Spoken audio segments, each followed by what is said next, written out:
역전의 용사들 시작합니다. 일이 터졌는데 쉽게 끝날 것 같지 않습니다. 김건희 여사가 총선에 개입했다는 소문이 일파만파 확장되고 있습니다.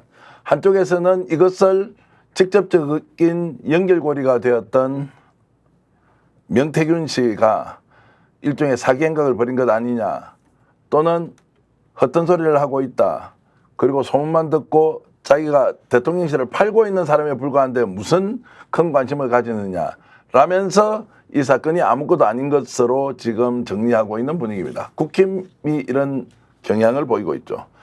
다른 한쪽에서는 명태균이라는 사람이 완전히 다른 역할을 했을 가능성이 있다. 대통령 선거 과정에서 경선에서 이미 선거운동을 했고, 그 과정에서 윤석열 대통령과 김건희 여사와 어떤 관계를 유지했으며 실제 선거운동을 어떻게 했는지 여러 국회의원들의 증언을 통해서 그 이전부터 윤석열 대통령 부부와 깊은 인연을 과시하고 다녔다, 이런 게 있습니다.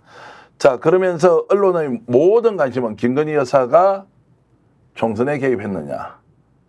두 번째, 총선 개입이 기정사실이라고 한다면 명태균은 그 이전에 어떤 역할을 또 했느냐. 이 두 가지는 반드시 진실을 밝히는 차원에서 명명백백하게 규명해야 할 것입니다. 역전의 용사들은 여러분들로부터 여러 제보, 실제 취재를 통해서 우리 나름의 정보를 함께 공유하면서 이 사건이 가지는 파괴력에 대해서 추적하면서 계속 알려드리겠습니다. 오늘 역전의 용사들, 대한민국을 발칵 뒤집을 만한 강력한 에너지를 가지고 있는 용사들이 나오셨습니다. 오창익 대표 오셨습니다. 어서 오십시오. 네, 안녕하세요. 자, 경남에서 더불어민주당 국회의원으로 유일하게 생환한 창원시장 출신 허성모 의원 오셨습니다. 어서 오십시오. 네, 안녕하세요. 반갑습니다. 경찰로 출발한 뒤에 변호사가 되었다가 갑자기 정치권의 신화처럼 나타난 분입니다. 더불어민주당 마포갑 지역위원장인 이지연 네, 변호사 안녕하세요. 오셨습니다. 어서 오십시오. 네, 안녕하세요. 이지은입니다. 자, 낯선 곳이죠? 네, 처음 왔습니다. 어떻습니까? 일단 스튜디오가 되게 좋은 것 같고요. 네. 분장실도 매우 좋았습니다. 스튜디오가 좋다는 것은 지상파 종편에 자주 안 나가기 때문에 맞아요. 유튜브 채널만 와서 보면 우리 네, 네. 이제 뭐 분위기가 괜찮은데요. 네. 앞으로 이제 지상파 종편에 자주 나가시면 야, 그래요? 이런 스튜디오 가지고 어떻게 방송해, 이런 생각을 하실 수도 있습니다. 네. 자, 허성무 의원님도 오랜만에 오셨습니다. 반갑습니다. 예, 반갑습니다. 아니, 하필 이번에 김영선 전 의원이 창원 의창 지역구를 가지고 있었고, 또 명태균도 과거에 알고 있던 사이였고, 갑자기 경남 창원 의창 지역구가 전국적인 이슈 플레이스가 됐습니다. 예, 핫플레이스가 됐죠. 핫플레이스가 되어 있습니다. 예, 예. 뭐 저는 성상구고 제 옆에 의창구입니다. 네. 근데 사실은 저는 명태균 씨에 대해서 기억이 전혀 없습니다. 근데 오늘 통화를 한번 했는데요. 명태균 씨랑요? 네. 예, 예. 와, 브라보. 전화가 네. 여러 통화 모르는 전화가 네. 6번이나 와 있어서 저 방송 들어오기 전에 전화를 드렸더니 명태균 씨라 그러고 뭐 7, 8년 전에 저를 한 번 본 적이 있답니다. 네. 저는 지금 전혀 기억이 잘 안 나고요. 저한테 뭐 좋은 조언을 해주셨다는데 어쨌든 저한테 좋은 조언을 그때 해주셨다니까 감사를 드리고요. 이제 그럴 만큼 이렇게 많은 정치인들에게 다양하게 조언을 해주고 이제 유명한 말로 정치 컨설팅이죠. 네. 근데 이제 정치 컨설팅 하는 분들이 그냥 감각만으로 하지는 않거든요. 어떤 근거가 있어야 되지 않습니까?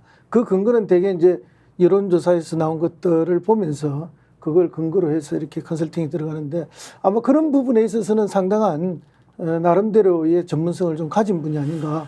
그래서 여야를 넘나들면서 많은 정치인들과 관계를 맺은 것으로 지금 알려지고 있습니다. 저 오늘 뭐 창원 성산에서 국회의원하고 계신 이제 허성모 의원이 나오셨으니까 오늘 여러 가지 나눌 얘기의 깊이를 훨씬 더 알 수 있다. 여러분 기대하셔도 좋고요.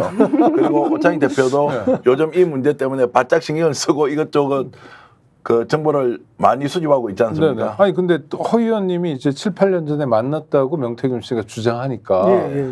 하여튼 유일하게 여기서는 본 사람인데 물론 전화 통화한 사람도 있고 뭐 그럴 것 같긴 합니다만 지금 뭐라고 평가하시냐면 상당한 나름의 전문성을 가진 정치 컨설턴트다 이런 말씀을 하셔요. 예. 근거가 있습니까? 별로 아니 그러니까 전 이해가 안 되는 게 창원을 중심으로 이분이 활동하신 분인데 예. 창원시장도 지내고 그다음 지역구 국회의원인데 만난 기억도 없는 사람이 나름대로의 그러니까 전문성이 있다. 창원시장이 되기 전에 네. 그 노회찬 의원이 이제 제가 열심히 준비하고 있을 때 갑자기 창원 성산구에 출마로 내려오셨어요. 이제 그때 이제 단일화 문제가 나중에 불거지게 됐는데 오늘 저한테 잠시 하시는 말씀이 그때 단일화 할 때 이런 걸 주의해라라고 자기가 만나서 충고를 해준 적이 있다라고 이야기를 해요. 근데 저는 전혀 기억은 안 납니다. 그런 상황인데 어쨌든 이제 그때 야당 인사인 저한테까지 와서 그런 충고를 해주셨으니까 제가 오늘 기억을 이제 방송 마치고 나면 많이 더듬어 봐야 되고요. 사실은 이제 2주 전쯤에 이야기가 처음 나왔을 때는 제가 국힘 주변에 분들한테 여러 번 전화를 드려서 무슨 일이고 어떤 분이고 이런 걸 좀 물어봤는데 그때는 대부분 조금 이렇게 언급을 좀 피하는 그리고 이제 조금 거칠어진 이야기만 해주는 그런 상황이었고요. 오늘 이 방송에 나오게 됐고 또 오전에 제가 장윤선 기자가 하는 방송에 네, 예. 나갔어요. 그래서 이제 어제 저녁에 몇 군데 더 물어봤습니다. 그래서 민주당 쪽에서도 만난 분들이 계시더라고요. 그런데 이제 이런저런 컨설팅을 해줬다 하더라고요. 근데 이제 그게 실현되지는 않았지만, 저를 빼고 다른 우리 창원 지역구에 있는 민주당 의원들은 다 많이 떨어진 분들이잖아요. 당선되기 어려운 분들이잖아요. 이제 그런 분들에게 이렇게 하면 당선이 된다. 이렇게 해라, 저렇게 해라 하는 이런 말씀을 해줬다고 어제 제가 전해 들었습니다. 그리고 이제 뭐 국힘들은 나오면 다 당선이 되잖아요. 그러면 본선보다는 뭐가 중요한가 하면 경선이 더 중요해요. 그럼 경선 과정에서 어떤 컨설팅들이 많이 되지 않았느냐 그렇게 보고요. 근데 그 컨설팅이 유효하지 않았더라면 그분들이 귀를 기울였을 이유가 없죠. 근데 이제 되게 여러분들이 그분의 말씀에 귀를 많이 기울였다는 거 아닙니까? 그리고 신성범 의원이 평가한 걸 보면은 저건 해석을 잘 해준 분이다. 그러나 뭐 약간 촌놈 같았다. 이런 이야기를 하잖아요. 근데 이제 문제 제기 방식이나 접근 방식은 좀 촌스러울지 모르지만 굉장히 기존의 분석과는 다른 완전 새로운 틀로 뭔가를 제시해주고 이랬을 거 아닙니까? 그렇게 허 의원님은 모르시지만 주변의 평가가 나름의 전문성이 있다. 이제 그렇게 되면은 사실은 처음 출마하는 사람들한테는 굉장히 그런 게 쇼킹해서 오죠. 네. 그리고 또 낙선을 여러 번 경험한 사람들한테는 또 신선하게 새로 자기를 돌볼 수 있는 게 오죠. 이제 그렇게 되면서 자연스럽게 유명해질 수밖에 없습니다. 그래 되면은.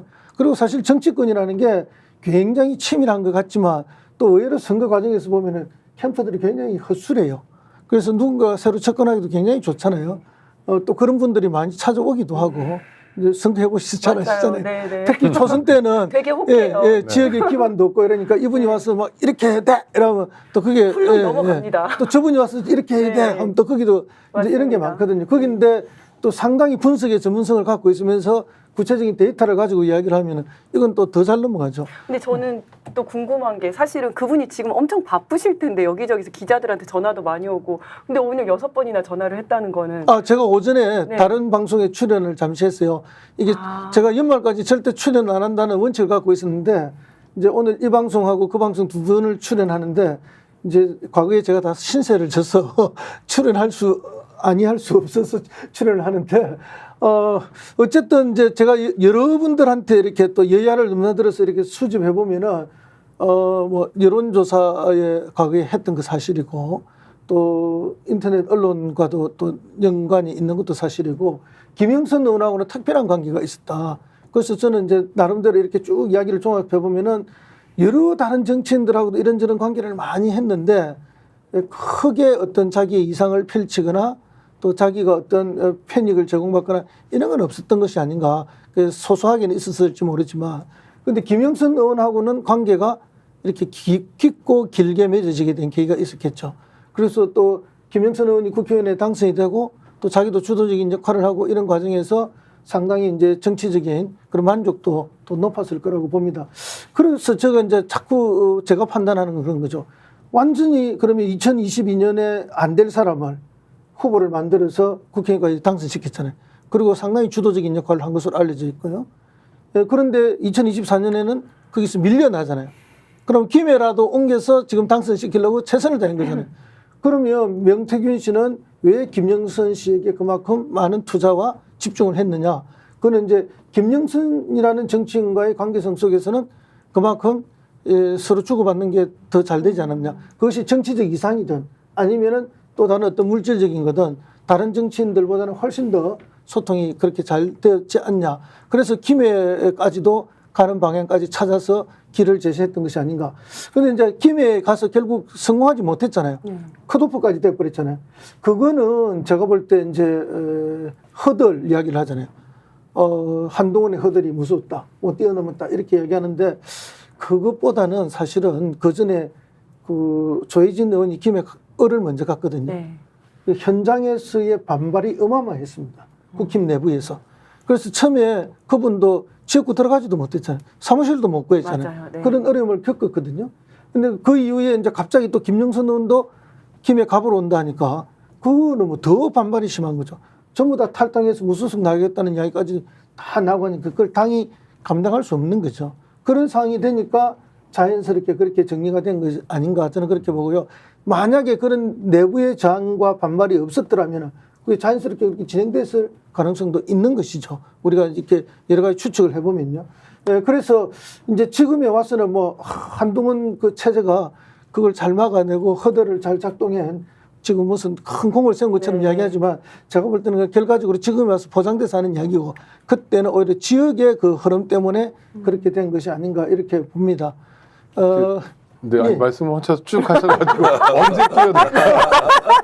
지금 근데 저는 그러니까 의원님 말씀대로 주변에 이제 경남 의원들이나 주로 국힘 계열이지만 이야기를 들어보면 나름대로 뭐 브로커 또는 뭐 하여튼 역할을 했던 것 같아요. 선거 기획에서. 그런데 그렇죠. 그런 사람이 어떻게 바로 무슨 다른 인연도 별로 없었을 텐데 윤석열 대통령 부부와 밀접한 관계가 될 수 있었고 또 김영선 의원을 거기다가 꽂아줄 수 있었는지 그게 굉장히 궁금한데 혹시 취재되신 건 있으십니까? 그것까지는 자, 지금 그 내용은 이제 제가 좀 말씀을 드리기로 하고 우리 이제 이지연 변호사 오셨으니까 지금 이제 이 사건을 보면 네, 어쨌든 네. 김건희 여사가 총선 개입을 했는데 그 중간 과정에 명태균이라는 사람이 등장을 합니다. 제가 확은 여러분께 해드리면 지금 이 방송 명태균 박사가 보고 있습니다. 왜냐하면 봐야 할 여러 가지 사유가 있고 비교적 우리가 균형감 있게 이렇게 이제 다뤄주는 것이고 특히 허성무 의원이 하셨던 말씀 중에 중요한 것은 국힘 쪽에 가면 이 사람의 실체를 알지 않습니까? 그러면 절대 사기꾼이나 육술이나 이렇게 얘기한 사람이 한 명도 없습니다. 네. 제가 만나서 취재해 보지 않습니까?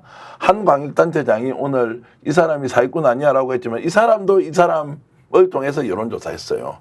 여론조사의 순번을 바꿔줄 만큼 역량이 뛰어나다. 그러면은 전화번호 몇 개 가지고 있습니까? 이런 거 물어봅니다. 선거하면 다 알지 않습니까? 네. 전화번호 몇 개 가지고 있습니까? 아, 나 10,000개 정도 있는데 15,000개 정도 있는데 그래요? 그 전화번호 한번 봅시다. 라고 해서 소리 소문 없이 사라져서 어느 날 보니까 여론조사 결과가 조금 좋아지는 것은 경험칙으로도 좀 있는데 어찌됐든 그런 일과 또 관련이 있지 않겠느냐라는 생각이 드는데 다만 시청자 여러분께 미리 좀 말씀을 드리면요. 야, 이게 무슨 단독이냐? 이게 특종이냐? 이게 뭐 무슨 새로운 소식이냐? 이렇게 질문은 하실 수 있는데요. 실제로 많은 정보를 알고 있지만 가려서 여러분들께 하나하나 이제 알려드리는 것이고 이것이 가지고 있는 폭발성이 워낙 크기 때문에 천천히 좀 갈 수밖에 없다. 왜냐하면 확인을 거듭해야 하고 그리고 점과 점이 만나면 선이 될 때까지는 뭐가 뭔지 모르지만 선이 되었을 때 딱 보면 이게 그런 흐름이 있었네. 그래서 제가 단도직입적으로 말씀드리면 허성무 시장께서 그 당시에 시장이든 아니면 그 전에 준비를 하시는 과정이었던 6년, 7년 전에 만났다고 하면 그 소개자가 누군지는 저는 바로 짐작하겠습니다. 이 사람은 제가 단독으로 공개를 하면 보수 진보 안 가리고 다 만났어요. 정치가 필요한 사람한테 다 만나서 접근을 했습니다. 그리고 어느 순간에 어떤 사유에 의해서 저는 국회의원 누군지를 지금 알고 있는데요. 김건희 여사를 소개했어요. 김건희 여사가 이 사람을 만나고 나서 완전히 반할 정도로 논리가 적확하고 상황에 대한 분석력이 탁월했다는 겁니다. 그러고 나서 전국에 있는 데이터를 다 가지고 여론조사까지 가져가서 설명을 하는데 탐복을 했다는 거 아니에요. 김종인 위원장 같은 사람이 어떻게 이 사람과 인연을 유지하면서 계속 정세 상황을 보고받느냐, 설명하느냐 이제 이런 걸 생각해 보면 보통의 역량이 아니다라는 것으로 결론이 나는데 지금 이 사건이 터지고 나서 갑자기 사기꾼, 헛소리하는 사람 이런 쪽으로 국힘과 국힘의 관련된 사람들이 몰고 가고 있어요. 어쨌든 이제 그것은 그래 사기꾼이나 뭐 헛소리하는 사람은 아니고 제가 이제 뭐 사실은 저는 잘 몰라서 하도 질문하는 사람이 많으니까 지역에 저도 여러 번 전화를 해서 많은 분들한테 이제 어떤 분인지 여쭤봤어요. 그러니까 이제 여러분들이 이런저런 말씀을 해줘서 그 공통을 뽑아서 보면은 두 가지 견해가 나와요. 김건희 여사나 대통령하고 연결된 거는 그 전에 이준석하고 먼저 알았다. 그 이제 이준석과 이준석이 당 대표로 나왔을 때 이준석 대표하고 경쟁했던 게 나경원 의원이잖아요. 근데 누구나 다 나경원 의원이 될 거라고 생각하고 있었지 않습니까? 그런데 이준석이 어느 순간에 떠오르기 시작했어요. 그 떠오르기 시작한 게 어떤 여론조사가 하나 이준석 대표가 이기는 걸로 나옵니다. 그것에 이분이 역할을 했다라는 게 여러 사람들의 전언입니다. 뭐 이게 사실인지 아닌지는 확인할 수는 없지만 여러 사람의 전언들인데 그러면 이제 그때부터 폭발적으로 이준석이 뜨기를 시작했고 이제 막 마지막에 당대표까지 된 거 아닙니까?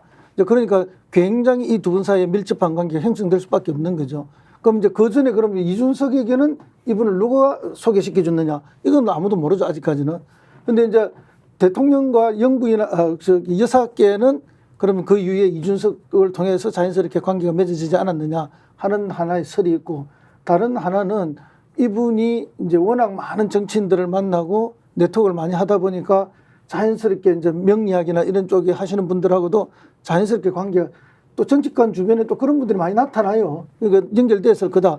근데 그분이 거창에 있는 유명한 거사님인데 그분이 천공하고 가깝다. 그래서 그렇게 해서 아마 여사님하고 연결됐을 거다 하는 또 이런 주장을 하는 분이 계세요. 근데 뭐 어느 게 맞는지는 모르죠. 둘 다 있을 수도 있고 사람 관계라는 게 엮이기 시작하면 순식간에 엮이잖아요.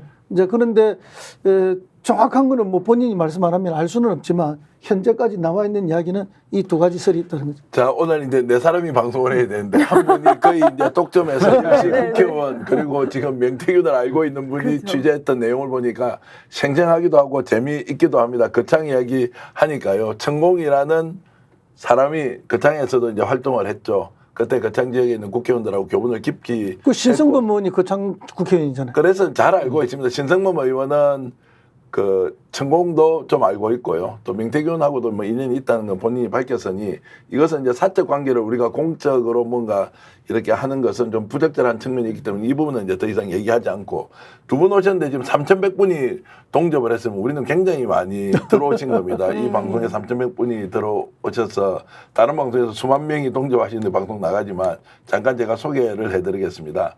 산타님께서는 와 이지연 위원장님 화이팅 하세요 주셨고요. 그리고 김리차드님은 허성모 의원님 이지연 위원장님 존경합니다. 허성모 의원님은 지자체장 특히 잘하셨는데 감사합니다. 이렇게 말씀 주셨네요. 자, 안진현님은 이지연 변호사님은 항상 밝은 모습 보기가 좋네요. 오늘 근데 발언을 못하고 있는데 좀 이따가 푹 그럴 테니까 말씀 좀 많이 하십시오. 그리고 베리총총님 더드림님도 오셨고요. 그리고 블루나인님은 허성무 엮으려고 명태균이 왜 전화하냐 이렇게 이제 지금 이야기도 해주셨는데 여러 가지로 이제 상황에 대해서 설명하는 방식은 다를 수 있지만 이 사건이 가지고 있는 무게 중량감에 대해서는 좀 더 깊이 관심을 가지고 한번 얘기를 이제 해볼 것이고요. 혹시 좋아요 누르지 않고 이 방송 보시는 분들은 좋아요 눌러주시면 더 많은 분들이 전 세계에서 우리 스픽스의 역전의 용사들 함께 공유할 수 있다는 점 아시고 여러분들 좋아요 눌러주시면 고맙겠습니다. 신의 방패님, 그리고 박용호님, 이순신님, 희망 0728님, 유빈유님, 예, 여러분들 고맙습니다. 그리고 새벽강가님도 오늘 또 오셨네요. 10월에님 감사드리고요. 자, 달보드레님도 정확하게 정보를 알고 계시네요. 이준석이 소개시켜줬네 점점점 하셨는데 자 그런 가설이 있다는 정도 말씀을 드리겠습니다. 결국 김건희, 명태균 이 두 사람이 총선에 개입을 했다. 그리고 이것이 끝이냐 아니자 이게 시작이다. 더 큰 것이 이제 터질 것이다라고 이제 보는데요. 자, 명태균 지금 박사라고 이야기할게요. 왜냐하면 국힘에서는 이분을 박사라고 부릅니다. 자, 박사라고 부르는 이 사람의 지금까지 행적 이런 걸로 봤을 때 실제로 거물이다 아니다. 자, 이런 내용들 관련해서 어떤 느낌이 드십니까? 저는 이제 아까 말씀하신 거를 들어도 그렇지만 정말 이제 선거를 하다 보니까 온갖 사람들이 다 오더라고요. 그런데 여기에는 좀 얘기를 듣다 보면 이 사람은 진짜 사기꾼 같다라고 생각이 되는 사람이 있고 네. 아니면 정말 어떤 분석력이라든지 아니면 본인이 가지고 있는 정보력이라든지 이런 걸 들어보면 이제 폭 빠질 정도로 뭔가 좀 잘 아시는 분이다 네, 이런 예. 분들이 있는데 지역에서 그 정도까지 이야기가 나올 정도면 이분은 저는 보통 사람은 아니다 이런 생각이 듭니다. 보통 사람은 아니다 이랬는데 네. 조금 전에 JTBC에서 단독 보도가 나왔네요. 김영선 전 의원이 재보궐선거 뒤에 명태균에게 6,300만 원을 건넨 정황이 있다. 이게 지금 검찰이 이제 드디어 피의 사실을 공표했습니다. 이것은 선관위에서 고발을 하고 이것이 기소되느냐 아니냐라고 했던 그 사건이 얼마 전까지 지금 수면 아래에 있었는데 검찰에서 이 내용을 이제 공개를 했습니다. 자, JTBC가 취재를 해보니까 창원지검은 김 전 의원이 회계 책임자를 통해서 명책에 6,300만 원을 건넸다는 단서를 자 잡았다. 그리고 돈이 오간 시기는 2022년 8월부터다. 그러면 2022년 6월 달에 보궐선거가 있거든요. 8월 달에 자 분명히 여론조사 비용으로 줬을 가능성이 있는데 이것이 여론조사 비용이 회계적으로 처리가 되지 않고 넘어갔을 가능성도 있고 그리고 이것을 지금 대가성으로 몰고 가는 것은 여러분 어떤 느낌이 듭니까? 아 이제 명태균을 잡지 않으면 안 되구나 라면서 상당히 자극을 하는 요소일 수도 있고 여기서 완전히 구속될 위기감을 느끼고 주저앉아서 더 이상 얘기를 하지 않을 가능성도 있고 이것이 이제 앞으로 어떤 파장을 일으킬지는 좀 더 두고 봐야 할 것 같은데요. 6,300만 원 먹은 놈이다. 이제 이렇게 지금 공격을 검찰이 시작했습니다. 어떻게 봐야 됩니까? 사실 이거는 그 전부터 검찰이 다 알고 있었던 그렇죠. 사건일 거 아닙니까? 예. 이걸 왜 지금 여기서 터트리냐라는 것에 주목을 해야 될 것 같아요. 예, 이 상황을 보니까 뭔가 명박사가 터트릴 것 같으니 그 전에 일단 이 사람은 뭐 이렇게 돈 받고 이런 사람이다라는 쪽으로 몰기 위해서 지금 이거를 검찰에서 지금 이야기를 하는 것 같습니다. 자 그리고 우리가 자막 보내줄 때도 JTBC 보도라는 걸 좀 달고 내보내야 하는 게 우리가 확인한 게 아니고 JTBC 보도가 이제 이렇게 됐는데 결국 6,300만 원을 먹었다 이놈이 나쁜 놈이네. 그렇죠. 대가를 받고 자 그래서 김건희 여사한테 로비를 한 거 아니냐라고 이제 딱 추론하도록 지금 이미 프레임 같은 게 만들어지는 것 같습니다. 아니, 저는 서울 사람이어서 명태균이란 분을 모르고 그래서 그 사람의 이름이 갑자기 최근에 들려서 호기심은 있지만 사실 명태균이라는 사람이 그렇게 중요한 사람인지 모르겠어요. 이 사건의 핵심은 뭐냐면 김영선 전 의원도 아닌 것 같아요. 김영선 전 의원이 뭐 개혁신당 갔다 비례를 요구했다 어쩌고 또 지금처럼 6,300만 원 줬다 안 줬다가 핵심이 아니라 이 사건의 핵심은 뭐냐면 대통령 부인 김건희 씨가 구체적으로 선거에 개입했냐 아니냐는 건데 그거 말고 다른 이야기들이 계속 나와요. 그러니까 뭐냐면 아니 윤석열 정권의 특징 같아요. 하나의 사안이 터지면 다른 거로 이걸 막아보는. 네네. 그럼 정말 유리할까요? 그러면 아니 그래 너무 궁금한 게 이렇게 엉망진창인가요? 정치라는 게 그렇지 않을 거 아닙니까? 그래서 정말 뜻한 바가 뭔지 정치에 대해서 일반 시민들에게 무관심하도록 만드는 게 목적인지 아니면 당장 지금 터지는 거를 그것도 정부적 판단도 제대로 못하면서 급한 대로 하나씩 막아보자 어떻게 되든 이런 건지 모르겠는데 구독자 여러분 잘 알고 계시다시피 지금 핵심은 대통령이 선거 개입해도 이것은 불법이고 위법 부당한 행위인데 대통령 부인이 선거 개입을 구체적으로 했다라는 게 확인되고 있다는 게 핵심입니다. 저도 이거를 딱 보면서 처음에 들었던 생각이 김건희가 김건희 했다 이런 느낌이 딱 들었었거든요.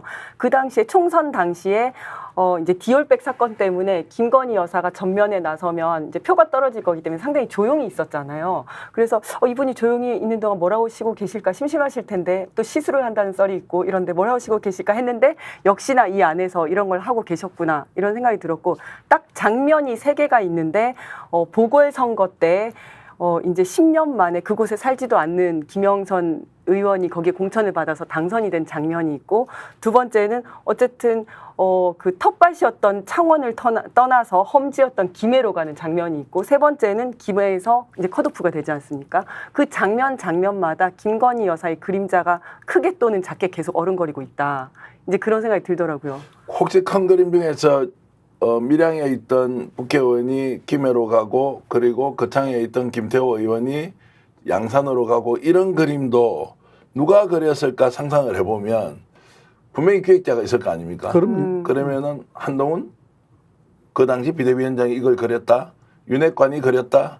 자, 이게 아니라는 거예요. 그 정도 그릴 수가 없다는 거예요. 그럼 이 판 전체를 누가 보고 이것을 나름대로 구상을 했느냐. 여기에 대해서도 명태균의 작품의 가능성이 있다라는 얘기가 나옵니다. 그러니까 이제 그 정도는 큰 그림이거든요. 네. 그리고 경남판이나 불경판을 잘 알아야만 그 판을 그릴 수 있는 거기 때문에 어쨌든 경남 불경의 전문가가 이 그림을 그렸다고 보는 게 정설입니다. 네. 그럼 그 사람이 과연 누구겠느냐? 어쩌면 명태균 씨가 했을지도 모른다라고 우리가 추측은 해볼 수 있죠. 그리고 실제 지금 흐름을 보면은 그만한 능력이 있는 사람들이 그 국힘 내부에 또 특히 불경 내부에 별로 없잖아요. 그런 면에서 보면은 유력한 한 명이 될 수는 있습니다. 근데 이제 여기서 애초에 판을 그릴 때 김태호 거창에서 양산으로, 그 다음에 조혜진 밀양 창녕에서 김해 을로, 요까지는 명확한 그림이 있었잖아요. 근데 김영선 의원이 김해 갑으로 가는 그림은 명확하게 있었던 게 아니거든요. 뒤에 갑작스럽게 붙인 거거든요. 그러니까 여기에는 또 다른 변수가 끼어든 거죠. 그러니까 이제 의창에서 곤란하다. 그러니까 김해 갑이라도 가야 된다. 그리고 김해 갑으로 갔을 때 뭐 이런 가능성을 위해서 이런 조치가 있을 것이다. 이런 이야기들에 대해서 굉장히 좀 신뢰가 가는 겁니다. 이 그림 자체가. 다만 이게 실현이 안 된 것은 김건희 여사가 힘이 없었어도 뭐 한동훈 또 그 허들이 강했어도 그것이 아니라는 거죠. 제가 볼 때는 현장의 국힘의 반발이 너무 셌기 때문에 어느 것도 먹힐 수 없는 현장의 반발 때문에 정리가 된 것이다. 이렇게 보는 거죠. 자, 그 과정에서 김영선 전 의원이 당시 공관위에 직접 찾아와서 오늘 SBS의 단독 보도입니다. 공관위에 찾아와서 야, 내가 이거 폭로할 거야. 너가 김건희 여사한테 직접 물어봐. 내 김에 가기로 돼 있어. 이거 왜 안 들어줘? 김건희 여사한테 확인 좀 해봐. 라고 하면서 공관위원에게 직접 얘기를 냈고 공관위원이 그런 걸 들은 사실이 있다. 그런데 한 사람이 아니고 복수의 관계자가 그 얘기를 했다. 오늘 SBS가 단독 보도를 했습니다. 그럼 김건희 여사한테 확인을 해달라고 이야기할 정도로 강력한 메시지가 본인에게 있었겠죠. 자, 그러면 그림을 그린 사람이 있고 그림 끄트머리에 이것을 끼워넣은 사람이 있고 그런데 이것은 불발이 되었고 자, 이걸 누가 했느냐. 지금 아무리 물어보더라도 이것을 대통령실에서 주도했을 가능성은 없다. 윤핵관도 이 정도 그릴 수가 없다. 라고 해서 자, 마지막에는 땡땡땡이 나온다. 그 땡땡땡이 엠모시다. 뭐 이런 이야기가 지금 돌고 있습니다. 근데 저는 궁금한 게 추측입니다. 네. 엠모 씨가 그렇게 그림을 다 그렸다고 한들 김건희 여사나 윤 대통령이 그걸 왜 들어줍니까? 김건희 여사나 윤 대통령은 지난 대선 과정에서 도움을 받은 엄청난 일이니까. 컨설팅을 받았고 그 컨설팅을 받은 결과대로 성공을 했잖아요. 그러니까 굉장한 신뢰와 믿음이 있는 거죠. 그리고 실제 이분의 컨설팅을 듣는 것이 전국을 해쳐가는 데 큰 도움이 된다라고 확신을 갖고 있죠. 만약에 대통령이 낙선했다면 그런 관계도 안 생기겠지만은 그때 당시에 선거를 준비하면서 얼마나 강렬하게 인상이 왔겠습니까? 대통령도 처음 출마하셨잖아요. 정치를 잘 몰랐잖아요. 여사도 마찬가지고. 그런 경우에 정말 전국적인 판을 그려주고 또 승리하기 위해서는 부울경에서 몇 % 이상을 받아야 되고 야당 그 이재명 후보를 몇 % 이하로 낮추기 위해서는 어떤 공약과 어떤 전략이 필요하다. 이런 컨설팅이 들어오고 그걸 듣고 실제 그렇게 진행해갖고 대선에서 이겼고 이런 과정이라면은 굉장한 신뢰를 할 거라고 저는 봅니다. 선거 해보시죠. 그렇긴 한데 저는 제가 대통령 부부에 대한 신뢰가 없어서 그런지 모르겠는데 그분들이 어떤 신의 때문에 그렇게 한다든지 아니면 전국을 잘 운영하기 위해서 그렇게 했다라고는 별로 생각이 기본적으로 안 들어서. 선거에서 이기고 싶은 욕구는 강했겠죠. 그런 욕망. 그러니까 판은 뭐 명태균 씨가 짤 수 있더라도 저는 그런 판을 명태균 씨만 짜는 게 아니라 사실 전국 선거를 놓고 여러 사람들이 다 짰을 것 같아요. 근데 문제는 그림을 그리는 게 중요한 게 아니라 그걸 실행하는 게 중요하잖아요. 실행력은 어디서 나왔냐? 용산에서 나온 거 아니냐라고 강하게 의심하는 거죠. 그렇죠. 이번 사건의 본질이라는 겁니다. 그 이제 용산에서 의창이 안 되니 김해 갑으로 가라. 그리고 김해 갑에 가면은 성공할 수 있도록 해주겠다. 이런 이야기를 했다는 것까지가 저는 다 상당히 진실로 받아들입니다. 다만 그것이 관철 안 된 거는 그 뭐 공간위의 문제도 아니고 또 다른 변수, 그 지역적인 변수는 변수. 지역의 반발이 워낙 거셌어요. 이렇게 생각하지 가면은 못했던. 다 탈당하겠다 하는 그런 지역에서의 폭발 직전의 거부감들이 강했기 때문에 더 이상 관철시킬 힘이 없었던 거죠. 그렇게 보는 게 만약에 김영선 의원을 그게 억지로 공천을 했다 이렇게 됐으면은 아마 지금 불경의 선거 결과가 훨씬 달라졌을 거예요. 훨씬 민주당이 달라졌죠. 훨씬 더 예, 약진할 예. 수 있었겠네요. 결국 밑그림을 네. 그렸던 그것이 이렇든 저렇든 결과적으로는 국힘이 109석을 얻는데 기여를 했다. 108석, 109석을 100석을 넘기는데. 넘기는데 네. 기여를 했다는 거고요. 그리고 여기서 이제 중요한 것이 여야를 넘나들면서 일단 활동을 했는데 어느 순간에 윤석열 대통령 부부를 만났어요. 본인이 선거운동을 했어요. 그것을 명확하게 제가 정언으로 들었으니 자 그러면은 채권 채무 관계로 우리가 이야기를 한번 해보겠습니다. 자 누가 누구에게 빚을 졌습니까? 윤석열 대통령 부부와 명태균을 놓고 보면 윤 부부가 채무자고요. 그렇죠. 명의 채권자죠. 그러니까 전화를 할 수 있었던 거예요. 그 채권 채무 관계는 이 사람도 사업가 출신이잖아요. 여론조사 전문가인데 대통령이 될지 안 될지 후보가 될지 안 될지도 모르는 상황에서 뛰어들어서 이 사람을 후보로 만들고 대통령으로 당선시켰어요. 근데 이것을 전국적 판세를 분석하면서 여론조사 결과 그리고 여론조사까지 직접 개입을 했을 가능성이 있어요. 이건 조심스럽게 하는 이유가 있고요. 자 그렇게 해서 개입을 했을 가능성이 높은데 결국 자신이 생각했던 대로 결과가 나온 거예요. 그것도 간발의 차로 됐고 자 이런 결과를 가지고 대통령에게 바로 전화를 할 수 있는 사이였으니 지금도 채권 채무 관계로 보면은 결국 채권자가 채무자한테 이거 해야 되는 거 아니냐라고 했을 때 받아줄 수밖에 없다. 그런데 그것이 단순한 조언 정도로 채권 채무 관계가 성립되느냐 이것은 또 정치 반응 현실로 봤을 때 아니라는 얘기가 많습니다. 그 외에 다른 일이 있을 것이다. 아크로비스타에 출입했다고 증언하는 사람이 2사람 정도 있습니다. 그러면 구체적으로 무엇을 했는지 이거를 밝혀야 하는데 누구도 모른다는 겁니다. 현재는. 제가 다음 주에도 누군가를 만나는데 그걸 좀 알아봐 달라고 부탁을 하고 있지만 여기에서 뭔가 꼬리가 밟히면 큰 사건으로 비화할 수 있다. 이런 말씀을 제가 좀 드리면서 예사롭게 보고 넘어갈 일은 아니다. 오늘 JTBC가 보고했던 6,300만 원에 대해서도 제가 여러분들께 처음으로 공개할 만한 내용이 있습니다. 이 6,300만 원을 받았다는 사실을 검찰에 최초 누가 제보를 했을 것이냐. 이거 중요한 거 아닙니까? 결국에는 명태균 대표와 함께 활동했던 누군가가 있습니다. 이 사람이 명태균으로부터 확보한 데이터가 엄청나게 많이 있습니다. 선별적으로 흘리고 있죠.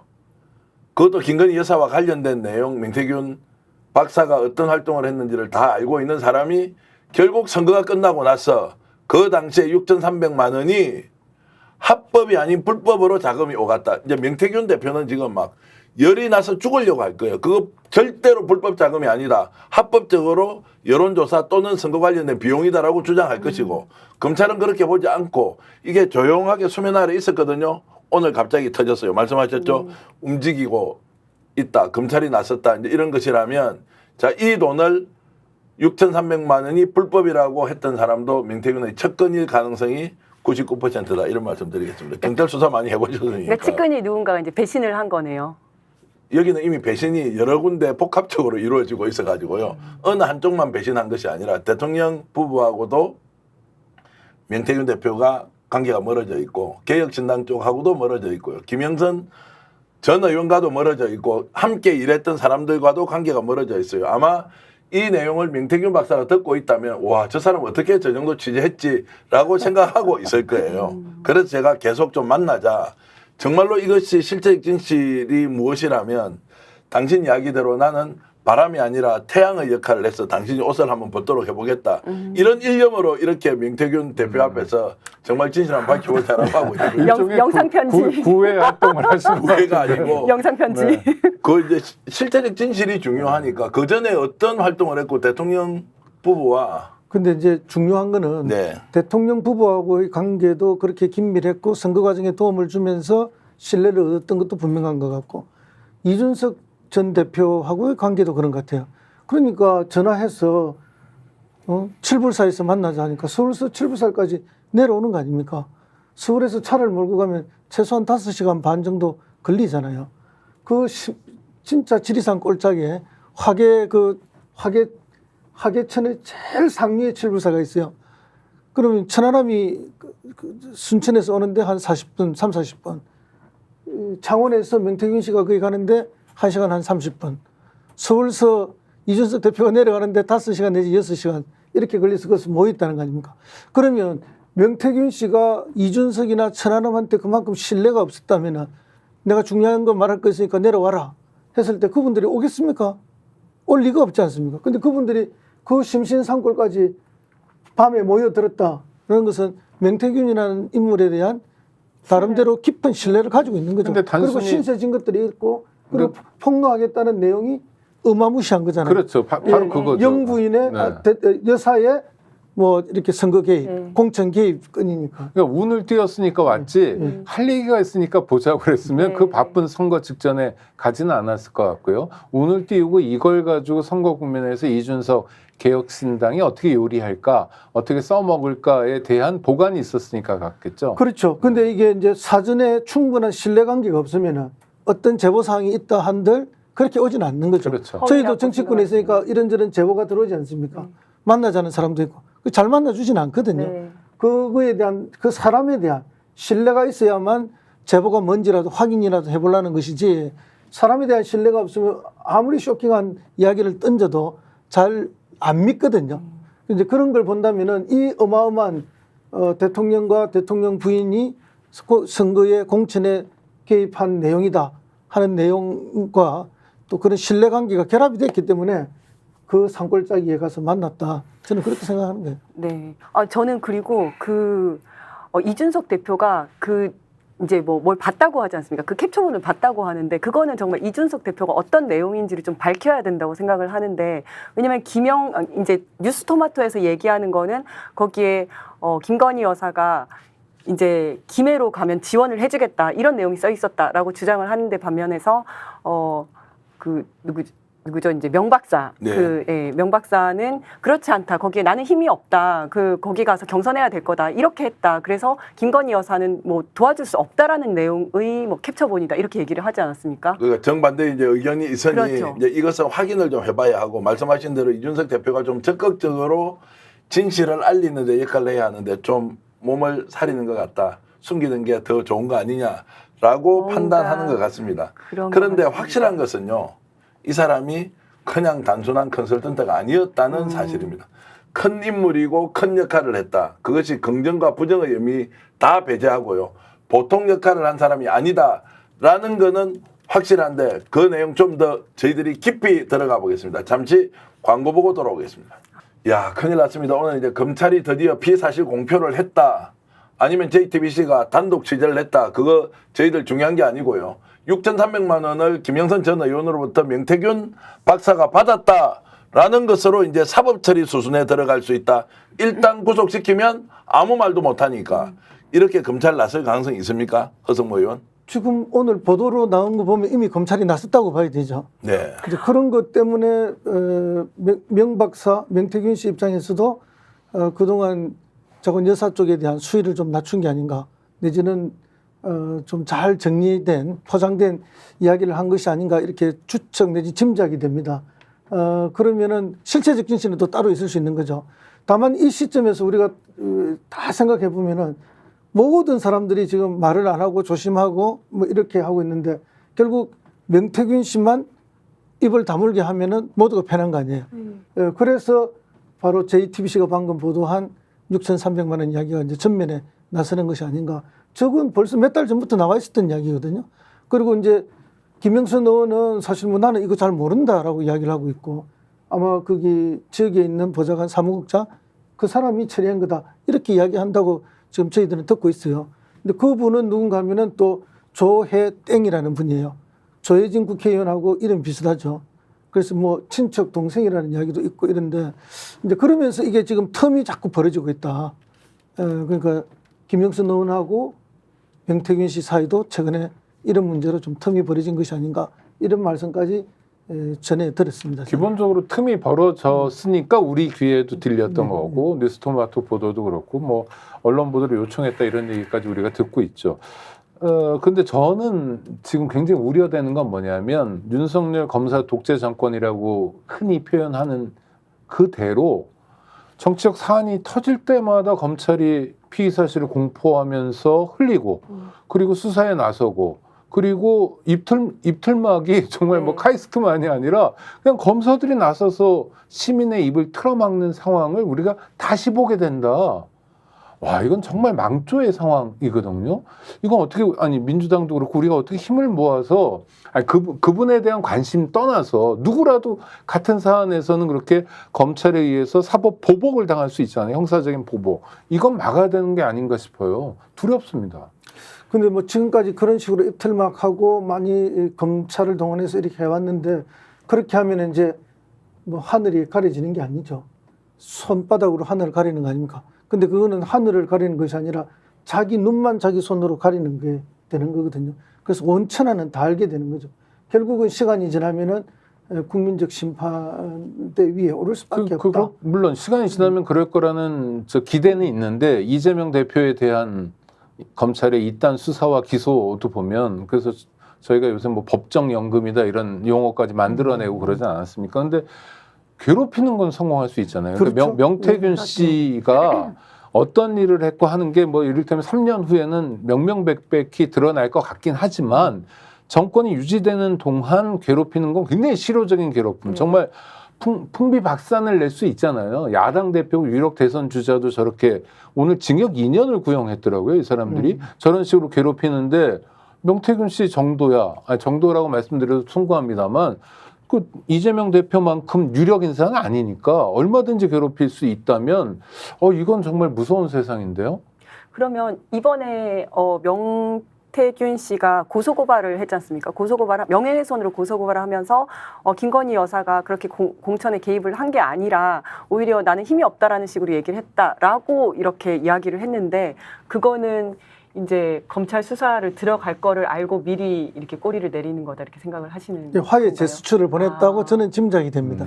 그럴 수. 그러니까 지금 명태균 박사 이 방송을 보면요, 저 같은 사람한테 컨설팅 받아야 돼요. 한 잘못 읽으면 네, 그렇죠. 본인은 여러 가지 방식으로 이게 사실이 아니니까 해명도 하고 또 기자한테 카톡을 보내거나 문자를 보내면서 설명하고 이러잖아요. 딱 보십시오. 검찰이 나서서 구속시키겠다는데 구속되는 순간 며칠 뒤에 나올지도 모르고 세상에는 싹 관심이 식어버리면 본인만 억울하죠. 본인이 채무자인데 채권자인데 채무자가 오히려 큰 소리 치면서 너 바보 멍청이야 라고 하면서 다 문매질을 지금 하고 있지 않습니까? 또 하나 검찰이 못된 건 뭐냐면 이 선거법 위반 6,300만 원 가지고 시작하더라도 그거 가지고 여죄 추궁할 거예요. 그거 가지고 뭐 그냥 먼지 털고 이럴 거거든요. 그다음에 주변 사람들 괴롭히고 이러면 개인으로서는 정말 견디기 어려운 상황에 놓이게 됩니다. 자, 그래서 지금 누구를 만나야 되냐? 바로 스픽스 네. 만나야. 결론. 왜냐하면 본인이 알고 있는 진실을 밝히는 것이 본인에게 유리하냐? 아니면 끝까지 덮어주면서 덮어서는 것이 덮어쓸 만큼 잘못을 저질렀으면 당연히 본인이 폭탄을 맞고 알아서 사법적 단죄를 받으면 되고요. 고민할 건 요거네요. 이제 역전의 용사들에 나오냐 마키아벨리에 나오냐 이런 좀 마키아벨리 진행은 우리 오창희 대표가 하시고요. 핵심은 스픽스에 나온다는 예, 역전의 용사는 제가 하니까 그래서 명태균 박사가 이제 오늘 검찰이 수사하고 있는 내용 이미 알려져 있고 또 10월 10일이요. 이제 한 달이 남지 않았습니다. 네네, 선거법. 선거법 관련해서는 이게 그냥 공소시효가 끝이 나는 것이고 이게 이제 선거법으로 갈지 정치자금법으로 갈지 잘 모르겠습니다. 이미 정치자금법으로 간 거죠. 그러니까요. 네. 그러니까 이제 이렇게 가버린 상황에서 좋게 얘기하면 결단을 내릴 순간이 왔다. 지금 잡혀 들어가면 끝날지도 모른다. 그렇지 않고 지금 상황에서 뭔가 공익적 활동을 하는 것이 합당하다면 스스로 결정하고 움직여야 한다. 제가 계속 카톡 문자를 주고 받으면서 뭔가 그래도 이야기를 좀 해보자고 하는 것은 국민이 원하는 것은 뭐냐. 어떤 일이 벌어졌는가에 대해서 솔직담백하게 얘기해 주는 것. 그게 바로 공익제보 아니냐라는 게 제 생각이기 때문에 주위에 있는 분들도 이렇게 해야 된다 저렇게 해야 된다 많은 조언을 할 겁니다. 근데 허성무 의원님 제 경험으로는요. 이 정도 사람이 몰리잖아요. 아무도 가까이 와서 진심으로 걱정해 주는 사람이 없습니다. 네, 다들 제가 여러 질문을 드렸죠. 많은 분들한테 어쨌든 국힘 쪽에 가까운 분들 들으니까 다들 그 답변을 좀 회피하고 네. 아주 이렇게 단편적인 이야기만 조금씩 들려주고는 뭐 더 이상 말하기 곤란하다 이런 말씀을 하시는 거는 벌써 이제 다들 이 거리두기가 시작된 거죠. 맞아요. 예, 그렇기 때문에 이제 굉장히 혼자 고립되고 외로울 수 있다라고 저는 봅니다. 그런 상황에서 검찰의 수사까지 들어오게 되면 완전히 고립되면서 이 판단을 제대로 할 수 없는 상황까지 갈 가능성이 매우 높습니다. 그리고 그럴 때 진정한 조언을 하는 사람들이 사실은 필요하죠. 네. 그리고 김건희 여사를 디펜스 해주기 위해서 공천 개입 안 했다고 뭐 이렇게 얘기를 하는데 사실 우리가 듣더라도 그거는 별로 신뢰가 안 가거든요. 만약에 진짜 공천 개입을 안 했다, 나 힘없다라고 문자에 나와 있었다면 그 문자를 보기 위해서 어디 서울에서부터 거기까지 갔겠냐고요. 그리고 그걸 갖다 놓고 나 비례 1번 달라, 3번 달라 얘기를 했을 리가 없잖아요. 그렇기 때문에 이렇게 본인이 실드를 쳐준다고 해서 시민들도 믿을 게 아니고 실제로 이게 검찰한테 먹힐 것도 아니고 대통령실에 먹힐 것도 아니다 이런 말씀. 사실은 이제 이준석 대표는 뭐 이렇게 완결성이 떨어져서 덮었다 이렇게 이야기하지만 사실은 다 모여가지고 비례 1번, 3번을 이야기하면서 이게 사건이 될 거라고 확신하고 천하나 뭐는 거기서 뭐 이틀인가 또 있었다는 거 아닙니까? 네. 그런데 이게 이제 원로들한테 들어가서는 그 다음 단계에서는 이렇게 폭로 정치를 하는 것이 오히려 당의 미래에 좋지 않다. 이런 결론이 나면서 이게 정리가 됐다는 거 아니에요. 네. 그런 면에서 보면 초창기에 이준석 대표나 개혁신당 쪽에서도 굉장히 혹하고 솔깃했죠. 이걸 네. 통해서 뭔가 돌파구를 마련하려고 상당히 준비했던 건 맞는 것 같아요. 근데 의원님 그렇게 혹하고 기자회견문을 천 의원이 남아서 쓸 정도로 그게 사실이라면. 네네 네. 혹했는데 원로들이 점잖은 얘기해서 멈추네. 전 그게 아니라 그 과정에서 용산하고 딜했을 가능성도 살아 있다고. 이 당연하죠. 예. 본인의 또 이렇게 캐비넷이 있지 않습니까? 그렇죠. 그 캐비넷 문을 영원히 잠그는 쪽으로 했을 거다는 게 사실 정치권에서 일반적인 추측이죠. 그래서 마침 무혐의가 나왔나요? 라고 묻고 싶어요. 아니 정말로. 자, 그까지 가면 이제 이준석 또 대표 쪽의 이야기가 또 이제 돼야 되는데 지금 뭐 댓글로도 많은 분들이 의견 주고 계시고요. 서재영님은 이런 말씀 주셨네요. 이제 저한테 던진 질문인데 뭔지 제대로 알고 말씀을 하셨으면 좋겠습니다.라고 해서 저도 서재영 선생님께 좀 부탁을 드리고 싶은데 이 사건의 본질이 무엇인지 혹시 제가 모르는 것 또는 제가 착오하고 있는 게 있으면 댓글로 좀 말씀을 주시면 소개를 해드리겠습니다. 저희들도 제한된 사람을 만나서 정보를 듣고 이런저런 퍼즐 맞추기를 하고 있는데요. 뭔가 잘못 알고 있다. 이게 무엇을 잘못 알고 있는지도 말씀을 좀 해주시면 좋겠다 이 말씀 드리고 오늘 허성모 의원님 이렇게 오랜만에 모시고 얘기 들어보니까 지금까지 그려져 있던 저 머릿속의 그림이 굉장히 정리정돈이 잘 된다는 느낌이 있어서 우리가 대체로 특정한 팩트에는 매우 가깝게 접근을 해 있다. 다만 그것이 어떤 형태냐는 것에 대해서는 각도에 따라서 좀 달리 보이지만 전체적으로는 큰 그림이 보인다. 이 말씀 드리고요. 그리고 이전 위원장님이 지금 나와 계신데 네. 슈퍼챗 또 많이 보내주시고요. 산타님께서. 그리고 경의선 숲길에서 똑도 신발 신으시고 전두환 흉상 설치 반대운동 홀로 하시는 거 봤습니다. 그 열정 다음번 국회에서 꼭 이어지시길 응원합니다. 역전의 용사들 고정해 주셔서 이렇게까지 주셨는데 아이고, 감사합니다. 오늘 사진에 출연한다는 말씀을 하셨군요.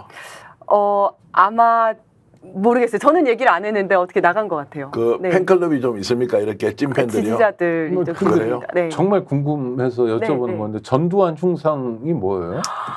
정말 열받는 일이 있었는데요. 저희 경의선 숲길이라고 네, 알죠. 시민들이 네. 항상 네. 이렇게 그 산책하는 산책길인데 네네. 거기에 마포구청장이 전두환을 비롯하여 역대 대통령 흉상을 세우겠다라고 이야기를 한 왜요? 겁니다. 왜요? 그러니까 우리가 다 물어봤어요. 왜요? 그러니까 시민들도 다 왜 굳이 이렇게 얘기를 했는데 뭐 화합의 거리를 조성을 하겠다는 겁니다. 근데 지금 아니 장민을 학살한 학살자 그렇죠. 구테타를 일으킨 네. 사람들의 흉상을 사람들 세우면 세워서. 어떤 화합이 있죠? 그러니까요. 있는 흉상도 다 지금 없애라고 하는 마당에 그걸 세우겠다는 겁니까? 당연히 화합의 거리가 아니라 분란의 거리가. 마포구청장의 소속 정당은 어디입니까? 국힘 아니겠습니까? 당연히 국힘입니다. 그래서 저희가 전 국힘이 아니라 무슨 우리공화당 이런 데서 무슨 야 심각하네요. 네, 그래서 참 저희가 한심한 거죠. 맞습니다. 예.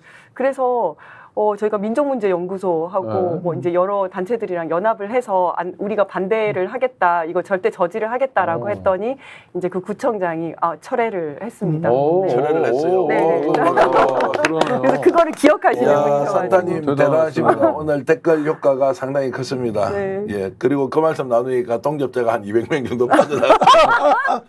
그 왜냐면 지금 한참 이제 열을 올리고 맹태균과 이런저런 관계 얘기하는데 어쨌든 지금 지역구에서 활동을 이렇게 네. 맹활약 중이다. 지난번에 국회 들어가셨으면 너무너무 좋을 것 같은데 제가 우리를 비판하는 댓글도 하나 소개해드리겠습니다. 그로키님이요. 나라를 왜 구해? 그가 스픽서 전 대표가 햇빛이 되겠다고 하니 댓글 분위기가 웃기네요. 자, 이런 이야기를 이제 주셨는데 이제 이런 사람한테 왜 공익 제보자가 되라고 하느냐. 정권하고 붙어서 이런저런 활동을 해왔는데 이제 이런 말씀인 것 같은데. 이루다님 댓글도 재밌는데 저는 창원 토박이입니다. 명시 집성촌이 창원의 삼동이라는 곳에 있고 뭐 네. 그렇습니까? 예, 그걸 제가 잘 알고 그 어. 집성촌 사람들하고 아주 절친하게 잘 지냅니다. 네네. 그런데 그래서 제가 이 사건이 터지고 나서 그 집성촌 분들한테 여쭤봤어요. 맹 씨가 굉장히 희귀한 성이잖아요. 네. 네. 그래서 그럼 그 집안 분이 맞습니까? 이러니까 우리는 아무도 그분 모른다. 우리 지역에 우리 집안 사람은 아니다. 그러니까 이제 외부에서 창원으로 오신 거죠. 그렇게 보셔야 되고요. 대학은 이제 창원대학을 나오셨다 그러고 그런데 그래서 이제 거기 토박이는 아니다. 네. 예. 그러니까 이제 뭐 최근에 들리는 이야기로는 인천이 원래 고향이었다는 분도 있고 어쨌든 수도권 어디 쪽이었다 이런 말씀도 하시는데 그러니까 이제 뭐 어릴 때 수도권에 사시다가 어떤 계기로 창원하고 인연을 맺으셨겠죠. 그리고 다시 직장은 수도권으로 오셨다가 다시 이제 개인 사업을 위해서 또 창원으로 오시고 그러니까 수도권과 창원을 왔다 갔다 하면서 네. 양측에 다 기반이 있으신 거죠. 역시 지역에는 이렇게 디테일이 있네요. 그렇죠. 그러니까 집성촌이 집성촌이 있다. 있는데 그 동네 사람은 그것과 아니다. 관계없이 네. 제가 파악하기로는 인천인지 경기도인지 있다가 네. 30대에 이제 창원대학교를 이제 입학하고 또 석사까지 하고 창원대학교 총동창회 부회장까지 하면서 지역사회에서 여러 이제 활동을 해왔고 그때는 로컬 단위에서 상당한 영향력 또는 이제 뭔가 좀 사안에 대한 판단력 이런 것들이 뛰어났던 분인데 어느 순간에 이준석 대표를 만났고 김정일 위원장도 만났고 그 뒤에 이제 윤석열 대통령 부부를 만나게 돼서 갑자기 이제 큰 역할을 하게 된 사람인데 이분의 행색과 말투를 봐서는 뭔가 전문적으로 여의도에서 하는 방식의 좀 표현하고는 좀 다르다. 아까 의원님 말씀하신 촌놈. 그러니까 창원을 기반으로 해서 뭐 정치적으로 성장했고 네. 정치 컨설턴트로 성장했던 사람이 어떤 계기를 만나면서 전국구가 된 거죠. 네, 그래서 예. 전국구 선수가 된 거죠. 이제 그럴 정도로 여의도의 국힘 주변에서는 상당한 그런 컨설팅 능력을 가진 사람으로 그렇게 평가하는 것 같아요. 근데 왜 갑자기 이렇게 된 거예요? 모두가 다 배신을 하고 거리를 두는 거예요? 그거 알 수가 없죠. 우리가 모르는 어떤 내용이 있을 거 아닙니까? 그 사이에 그죠? 뭔가가 예. 있었던. 거기에는 뭐 인사의 문제가 걸려 있을 수도 있고 또 다른 뭐 문제가 있을 수도 있고 공천의 문제가 있을 수도 있는데 이게 하나의 문제만으로 그리 되지는 않았을 거라 보고요. 그러니까 왜냐면 복합적이겠죠. 네, 녹취록을 들어보면 그 2022년도 보궐선거에서 마치 그 전에 다른 사람이 내정이 돼 있었는데 그거를 바꾸는 것 같은 그런 멘트가 나오잖아요. 예, 그때 이제 지금 지역에 제가 여러 군데 이 말씀을 들어보니까 이제 지금 이번에 국회의원에 거기 당선된 그 김종량 의원님이 네. 계시죠. 경찰관 예, 출신. 예. 네, 네, 네. 그 저기 국제적인 경찰 조직 인터폴. 인터폴 총재를 하셨어요. 네, 네, 네. 인터폴 부총재도 했고 총재도 네. 하셨는데 이제 이분이 창원시장도 출마하려고 여러 번 준비를 했고 또 그 의창구에 국회의원 출마를 위해서 여러 번 노력을 하신 분이에요. 근데 그때는 아마 이분이 공천을 받을 거라고 보편적으로 저희들이 짐작을 하고 있었죠. 네. 지역 기반도 워낙 탄탄하고 그 의창구에 북면이라는 곳이 있는데 인구가 4만 명이 넘었어요. 굉장히 젊은 사람들도 많이 들어오고 그리고 이 북면과 더불어서 있는 것이 이제 동업 대산면이라는 건데 이 세 개를 합쳐서 우리가 동대북이라고 지역에서는 불러요. 이 세 개의 강력한 지지 기반을 가진 분이죠. 그러면 이건 또 시내에 들어와도 그쪽 출신 분들이 그 지역구 시내에 많이 살아요. 그렇기 때문에 이제 가장 적합한 후보가 이분이다라고 생각했고 이분이 이제 마산고등학교를 졸업하신 분인데 그 윤핵관의 핵심인 윤한홍 의원의 고등학교 안에 선배예요, 마산고등학교. 그러니까 다 이분이 공천 받을 거라 생각했죠. 네. 그런데 그게 뒤집어진 거예요. 뒤집어지고 갑자기 김영선 의원이 받은 거예요. 김영선 의원은 경남에 온 게 2018년 지방선거에 경남지사를 나오려고 왔어요. 2017년부터 본격적으로 경남에서 움직였습니다. 그 전에 성공한 선배들 있죠. 중앙정치에서 물러나서 퇴물이 되었다가 고향에 와서 성공한 사람이 누군가 하면은 홍준표를 이어서 내려온 게 안상수. 네. 이 안상수는 인천시장 안상수가 아니고 네, 네. 그렇죠. 흔히 동명이인. 우리가 아는 보온병 안상수 네. 그분이시죠. 이제 그분인데 이분들이 와서 어쨌든 경남지사도 하고 창원시장도 하고 다 성공을 했어요. 그러니까 이제 그걸 보고 2018년 지방선거를 앞두고 2017년부터 김영선 의원이 지역에 와서 본격적인 선거운동을 시작했어요. 행사장 가면 다 계셨어. 네. 가는 데마다 저하고 다 만나고 악수 다 했어요. 네. 이제 그러다가 그때 실패를 했죠. 2018년 선거에서는 김태우 후보가 아니면은 김경수 후보를 이길 수 없다. 이래서 이제 김태우 후보를 국힘에서 징발을 해서 공천을 한 거예요. 그러다 보니까 이제 물거품이 됐고, 그러면 2020년 국회의원 선거에 어딘가에 가야 되니까 그때 친해가 빌 거라는 예측들이 나왔죠. 김성찬 의원 이제 그만둘 거다. 그래서 친해로 들어간 거예요. 근데 이 친해로 가게 됐는데도 이제 명태균 씨의 컨설팅이 있지 않았느냐 하는 게 일반적 설명이죠. 왜냐하면 김영선 의원은 친해에는 더 연고가 없어요. 아무 연고가 없는 거죠. 뭐 거창이 고향인데 거창 향후에조차도 잘 없는 곳이에요. 그나마 창원 쪽에는 거창 향후에라도 잘 되고 있는데 이제 그런 것들을 이래 쭉 따져보면은 명태균 씨에 대한 김영선 의원의 신뢰도 굉장히 깊어졌다고 보죠. 근데 거기서 어쨌든 실패를 했고 이제 22년 의창구로 다시 옮겨서 공천을 받아서 성공을 하죠. 이런 과정마다 명태균 씨의 역할이 있었고, 그러다 보니까 김영선 전 의원은 명태균 씨에 대한 의존도가 굉장히 커졌다. 그렇게 보는 거죠. 심지어는 뭐 의원이 둘이었다라고 이야기할 정도로. 뭐가 둘이요? 의원이 두 의원이 사람이었다. 국회의원이 2명이었다. 김 의원, 명 의원 두 예. 명. 네. 그럴 정도로 이제 영향력이 커지신 거다. 이렇게 보는 거죠. 자, 정동욱님께서는 명시 역사 앞에 건의 캐비넷을 여십시오. 별이총총님은 명태균 박사님 투사가 되어 봅시다.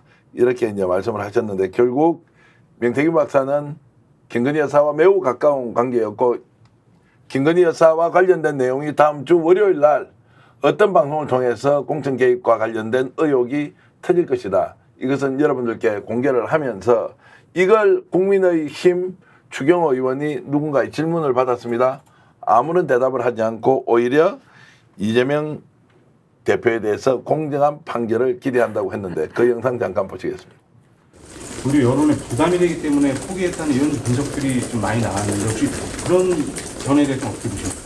야당이 그렇게 분석하기를 좋아하는 사람들의 입장을 일부 대변하고 있다, 이렇게 말씀드렸고, 처벌도 없이 이제 공개 활동을 하는 것에 대한 또 민심이 안 좋은 목소리들이 많이 있는데요. 그 국민의힘 입장은 요즘 좀 말씀 안 해주셨던 것 같은데. 네, 여러 차례 말씀드렸습니다. 예, 다음 질문. 그 김건희 여사 관련된 질문에 답을 하지 않았습니다. 이제 야당이 신이 났습니까? 민주당 제대로 잡았다라고 판단합니까? 민주당에서는 맹공을 퍼붓고 있는데요. 이 영상도 함께 여러분 보시겠습니다. 총선 공천 개입 의혹을 못 본 척하는 것은 앞으로도 쭉 국정농단을 하겠다는 뜻입니다. 비례대표 3번 문제는 어느 수준까지 협의되었는지, 둘째, 텔레그램 메시지는 어떤 점에서 개입이 아닌 조언인지, 이 두 가지가 문제의 핵심이며 현재 나온 설명으로는 잘 이해가 안 됩니다. 박근혜 전 대통령의 선거 개입으로 2년 징역형 받아내었던 윤석열 검사 아닙니까? 배우자에게 박절하지 못해서 김건희 특검법을 거부한다면 앞뒤가 다른 윗선의 대통령으로 기록될 것입니다.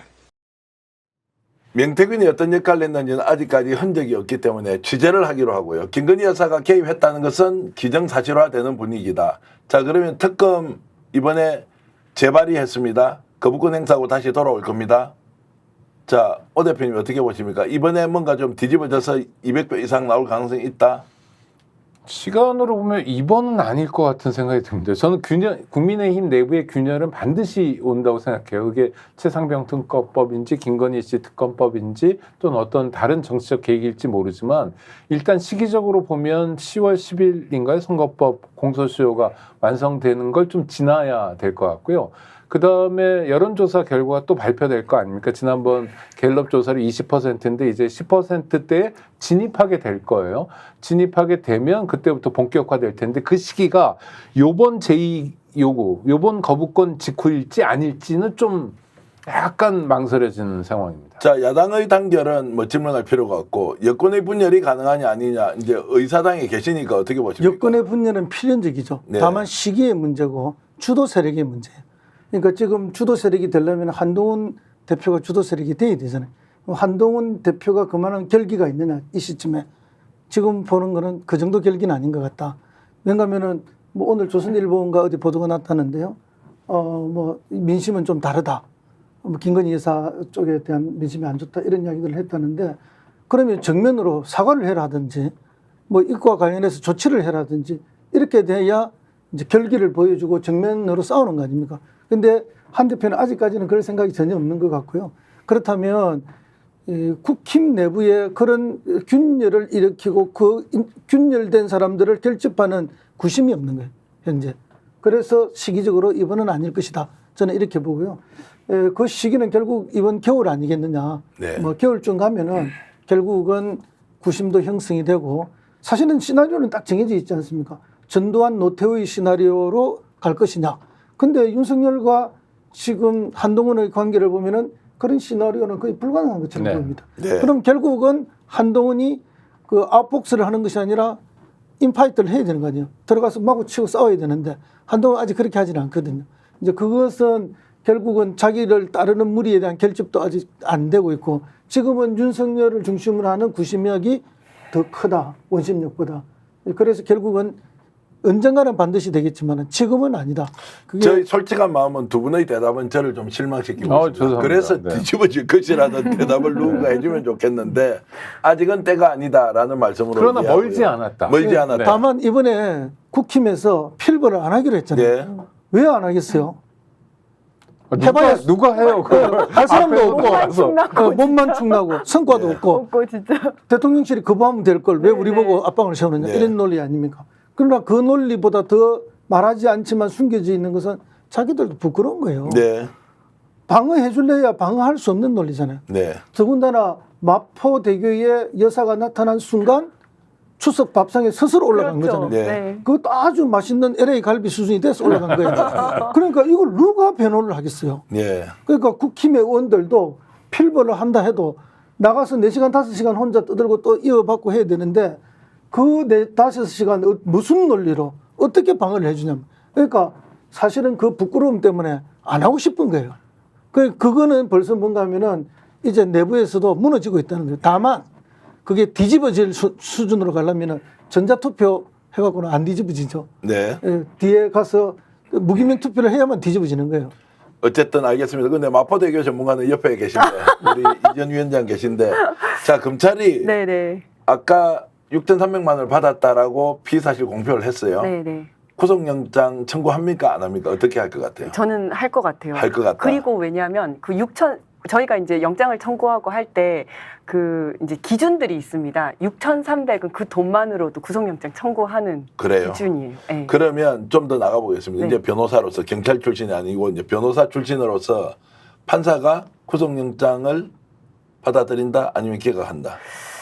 그거는 좀 더 지켜봐야 될 것 같아요. 일단 지켜봐야 이제 압수수색 영장은 당연히 나올 거고 네. 해서 이제 이것저것 해가지고 그다음에 이제 구속영장은 이제 증거 인멸이라든지 도주 우려라든지 이런 것들이 인정이 돼야 되는데 뭐 연락이 잘 안 되고 뭐 어쨌든 그것도 좀 만들기 나름이어가지고요. 예. 근데 사실상 이건 지켜봐야 내용을 들여다봐서 컨설팅 비용이고 여론조사 비용이고 그게 증명이 된다면 명태균 씨는 오히려 문제가 없잖아요. 네. 그걸 불법 회계 처리한 정치자금법을 위반한 회계 책임자. 김정선 의원 쪽이 그렇죠. 문제가 되는 거죠. 그렇죠. 그러니까 이거는 명확해지는 거죠. 사건이 매우 복잡하게 돌아갑니다. 구속영장 청구를 할 수 있고 구속영장이 발부되거나 기각되거나 이제 돌이킬 수 없는 다리를 서로 건너고 있는 모양새입니다. 명태균 대표, 명태균 박사에게 이런 말씀을 주신 분이 있습니다. 크로키님인데요. 명태균님 최소한 사적 이익으로 움직였던 분은 아니셨던 걸로 들었습니다. 개 돼지몰이에 동참하지 말아 주십시오. 사람 좀 삽시다. 국민들도요. 근데 이런 말씀을 주셨는데 제가 오늘 댓글을 보면서 저를 비판하는 글도 있었고요. 또 명태균 씨가 공익 제보자가 됐으면 좋겠다는 의견도 있었는데 좀 달라진 게 확실히 있습니다. 지금까지 보지 못했던 분들이 이 방송을 들어와서 보면서 의견을 주고 계신다는 것은 결국 국민이 바라는 모습이 뭐냐? 진실이다. 그 진실의 열쇠를 정말로 돌릴 수 있느냐 없느냐는 것이 명태균 박사의 손에 달려있다. 그런데 지금 주변의 압박은 거세지고 있고 스스로 설 자리는 줄어들고 있다.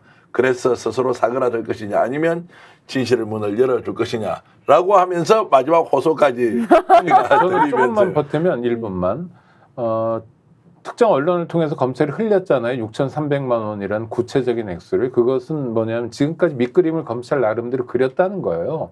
상당한 정도로 진도가 나갔다는 겁니다. 그래서 퍼뜨릴 만큼 이런 사안의 경우엔 구속영장이 발부될 가능성이 굉장히 높습니다. 네. 왜냐하면 여러 가지 준비를 했을 것 같거든요. 그러니까 명태균 씨가 보고 계시다니까 그냥 앉아서 당하지만은 않았으면 좋겠어요. 자, 그래서 다음 게 부회 방송이에요. 아니 저 육장수님께서는 제일 먼저 휴대폰 버리겠죠. 뭐 이런 말씀 주셨고요. 감금하고 짜웅하고 풀어주고 끝까지 간다는 말씀. 그리고 임정숙님은 다 불어라.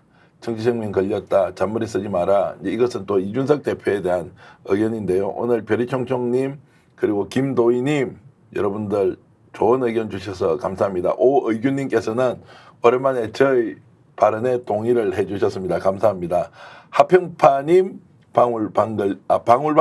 방울방울님, 끝까지 간다님, 이순신님, 양인효님, 고맙습니다. 복길이님, 이루다님도 고마운데 오늘 방송 이렇게 나와보니까 네. 생각보다 두 분이 완전 고수시죠. 네, 네. 너무 재밌었어요. 그리고 재밌었어요? 네. 왜냐면 제가 저야 뭐 언론 정도에 나오는 예. 내용밖에 모르는데 특히 이제 우리 의원님은 디테일한 지역 얘기. 제가 전혀 모르는 얘기들. 저도 다 전해 들었어요. 네. 전해드는 것도 저렇게 네. 깔끔하게 정리하시는 네, 게 네. 대단하니까 이지연 TV 좀 하고 계시죠? 저 안 하고 네, 그냥 유튜브에 하고 유튜브 있는데. 지금 이지연 TV로 하지 않습니까? 뭘로 하고 하세요? 있는데 이지엔 TV를 하고 있는데 제가 뭐 특별히 뭐 기획해서 올리거나 이런 건 별로 없고요. 없고요. 방송하는 출연한 것들. 거는 그대로 올려놓고 네, 네, 있고요. 네. 허성무 TV는 그대로 하고 계십니까? 예, 뭐 의정 활동 이런 걸로 하는데 예. 호응이 많이 떨어지고 있습니다. 많이 떨어지고 이런 정치적 있습니다. 방송을 많이 하면 호응이 높은데 예. 의정 활동 중심으로 하니까 그래서 제가 오늘 마지막으로 정말 좋은 이야기 들려주신 우리 허성무 의원을 위해서 우리 3,000분이 지금 보고 계신데요. 허성무 TV 가서 구독, 좋아요 한번 눌러주시고요. 이지연 TV에 가셔도 구독, 좋아요 감사합니다. 눌러주시고요. 우리 네. 영상 업로드 시키면서 또 스픽스도 많이 홍보해 주시면 좋겠고 오늘 귀하게 시간 내주신 오창익 대표님, 허성무 더불어민주당 의원님, 그리고 이지연 총경 출신 변호사님, 더불어민주당 마포갑 지역위원장님 길다. 가장 네. 길게 제가 네, 감사합니다. 소개를 해드렸습니다. 네, 네, 네. 앞으로도 자주 모시고 여러분들과 함께 더 좋은 얘기 많이 나누겠습니다. 저희들 나오고 있는 경성한우 광고 또 중간 광고로 나갔던 거 여러분 필요하신 분들 꼭 스픽스가 보정하고 있으니 이용해 주시면 고맙겠습니다. 오늘 세 분 말씀 진심으로 감사드립니다. 고맙습니다. 감사합니다. 시청자 여러분, 금요일 밤에 전해드렸던 역전의 용사 전 세계에 계신 우리 애청자 여러분 다 함께 역전에 하면 용사들이라고 외치면서 끝내겠습니다. 역전의 용사들!